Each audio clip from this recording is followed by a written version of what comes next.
La corona de Aragón y la corona de Castilla eran los principales reinos peninsulares. Luego estaba el reino de Portugal, estaba el reino de Navarra, que fue conquistado en 1512, cuando ya no estaba Isabel la Católica, sino que surgió durante em, el reinado de Fernando el Católico.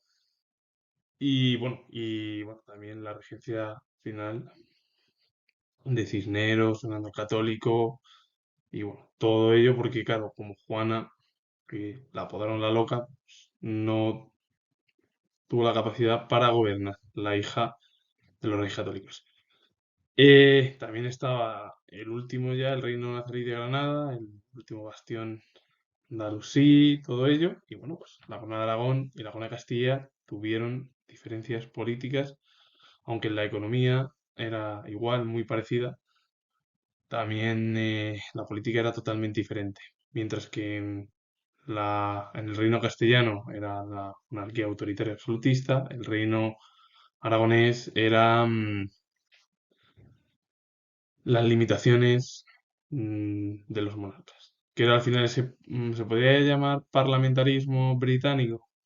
No, porque no, todavía no era así, pero era el parlamentarismo británico o neerlandés que surgió durante el periodo de la Ilustración, que ahí es cuando el monarca británico sí que tuvo limitación en torno a las cortes británicas. Y, por ejemplo, la República al final de las Provincias Unidas era algo similar, el mismo régimen. Es decir, que Países Bajos y Gran Bretaña han sido potencias más con esos regímenes limitados a los jefes de gobierno, que eran los monarcas o el jefe o el mandamás, como se diría, y soy historiador, de una república en aquel momento. La corona de Aragón nació en el siglo XII tras el matrimonio de doña Petronila, heredera de Aragón, y el conde de Barcelona Ramón Berenguer IV, en el año 1137. El primer monarca aragonés, o de la corona, fue Alfonso I. La corona de Aragón tuvo una expansión menor que la corona de Castilla en el territorio peninsular. En el siglo XII, Alfonso I el Batallador conquistó las tierras del Valle del Ebro. En el siglo XIII, Jaime I el Conquistador conquistó el Levante peninsular, Valencia, Alicante, Murcia y Baleares. Sin embargo, a partir del siglo XIII, la expansión por el Mediterráneo fue mucho más importante por parte del reino aragonés. Y ya a finales del propio siglo y del siguiente, el monarca Pedro el Grande y los sucesores conquistaron más allá de la península. Bueno, pues conquistaron Sicilia, Cerdeña, Nápoles. Y con el reinado de Alfonso V el Magnánimo, llevó a cabo una notable expansión por el Mediterráneo.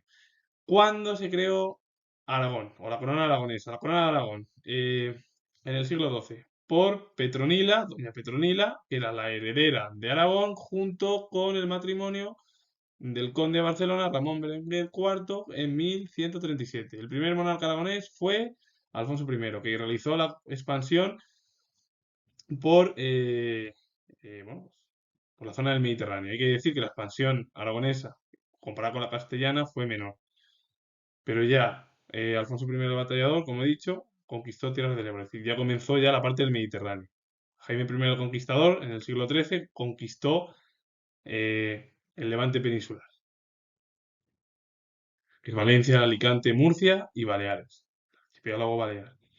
En el siglo XIII la expansión aragonesa fue mucho más importante. Primero, porque Pedro el Grande y sus sucesores conquistaron más allá del territorio peninsular y llegaron a Sicilia, Cerdeña y Nápoles. Y con el reinado de Alfonso V el Magnánimo se llevó a cabo también una notable expansión por todo el Mediterráneo. Hay que decir que al final comenzó prácticamente a la par.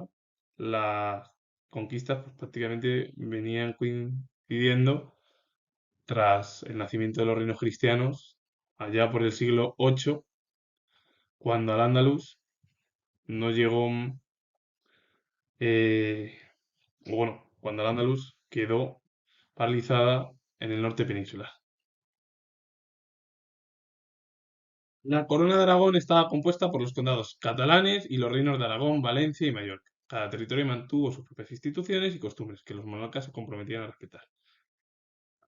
A diferencia de la corona de Castilla. La corona de Castilla era una monarquía absoluta o autoritaria que tenía una serie de leyes que el monarca decía si había interés en apretar el botón por parte del monarca castellano, pues las Cortes acataban lo que decía el monarca castellano y ahí el monarca podía realizar cualquier ley sin necesidad de pedir apoyo de las Cortes castellanas. La diferencia es que el gobierno aragonés era totalmente opuesto porque las leyes tenían que ser respetadas por el monarca de la corona aragonesa. Y si quería aprobar una serie de nuevas leyes o impuestos, tenía que consultarlo con las Cortes de los cuatro reinos que he nombrado, que era Valencia, Aragón, Cataluña y Baleares. De ahí que la Generalitat en Cataluña y Valencia y el Justicia en Aragón velaban por el respeto de los fueros y de las decisiones de las Cortes. Los cuatro reinos tenían una serie de fueros y de las decisiones de las Cortes, que eso es luego lo que pasó con la monarquía borbónica. ¿Qué pasó cuando Felipe V, la corona de Aragón, no la apoyó y sí la apoyaron eh, los vascos y los navarros a Felipe d'Anjou? Que cuando finalizó la Guerra de Sucesión Española en 1714, Felipe d'Anjou fue, aparte de que el monarca Carlos II lo eligió en segunda opción ya, hay que decirlo, y yo que soy historiador, Felipe d'Anjou fue la segunda opción, porque murió otra figura de la Casa de Austria. Pues el archiduque Carlos se negó porque él también tenía pretensiones de heredar el trono español y porque habían estado los Austrias, que el último fue Carlos II, y bueno, pues quería el futuro además emperador del Sacro Imperio, que fue Carlos VI, bueno, también ocupar el trono español, pero finalmente eh, fue derrotado y todos los fueros que tuvo la corona aragonesa durante los Austrias, los Borbones lo rompieron, lo quitaron y se dejó oficialmente el castellano y todo el problema que venimos desde 1714 con Cataluña, que lleva prácticamente, pues eso, 300 años desde ese problema. ¿Qué es lógico lo que hicieron los Borbones? Pues oye, no es lógico, pero no es lógico para mí. Pero el problema era la forma al final de gobierno. El problema es que Cataluña siempre ha velado por el apoyo a Austrias toda su vida. Y yo para mí, pues bueno, yo creo que los austrias lo hicieron otro estilo de gobierno, aunque era la misma monarquía absolutista. Lo que pasa es que, claro, ya con los Borbones se acentuó y además Felipe d'Anjou, que era nieto de Luis XIV, quiso imitar a Francia y borrar todos los fueros de aquellos que no le habían apoyado. Que luego al final el propio monarca Borbón, es decir, propio Felipe d'Anjou, se equivocó en todo ello.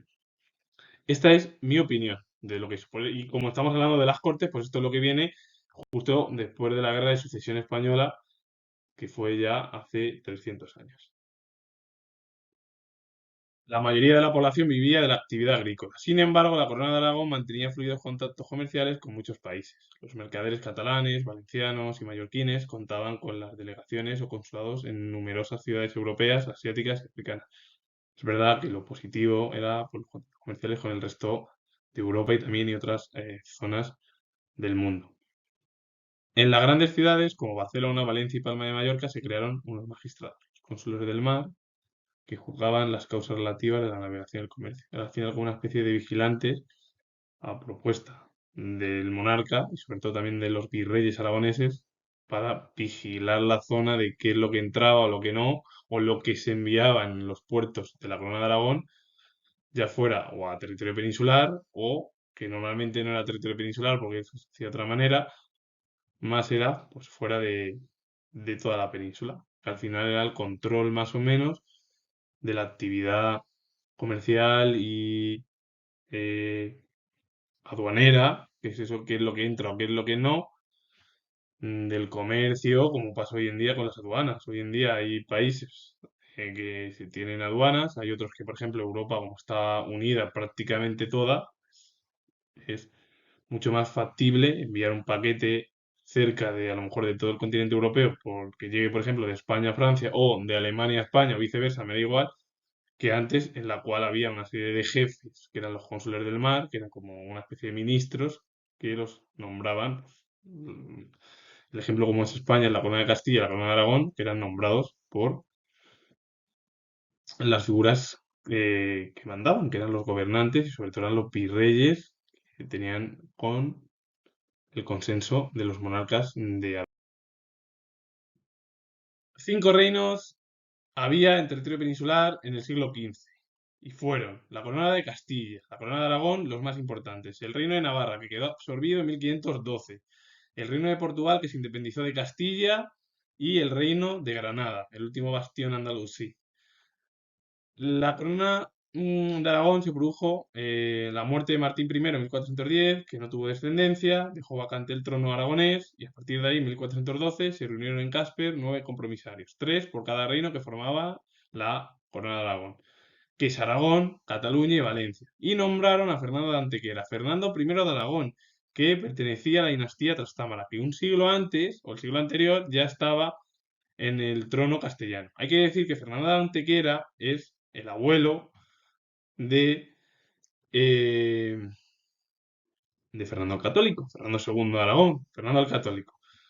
Hay que decirlo así. Y bueno, pues que con él comenzó la dinastía Trastámara, que bueno, la dinastía Trastámara llevaba ya un siglo antes en Castilla y que duró prácticamente hasta principios del siglo XVI, con la muerte ya de Fernando el Católico, y ahí bueno, ya subieron los Austrias en toda la península.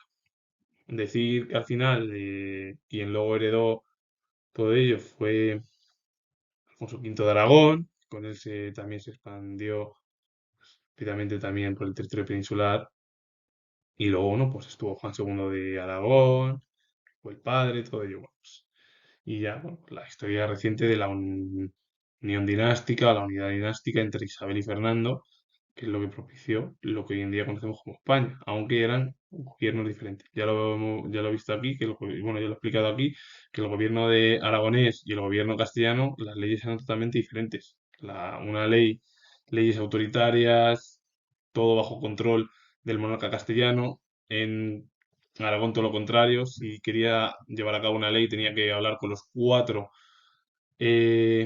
reinos, y las 4 cortes, para aprobar leyes, impuestos o lo que pidiese la corona aragonesa. Finalizo y os comento que soy historiador y si os gusta este vídeo de la corona de Aragón, que es el recorrido, darle a like, suscribiros y comentar. Saludos, adiós.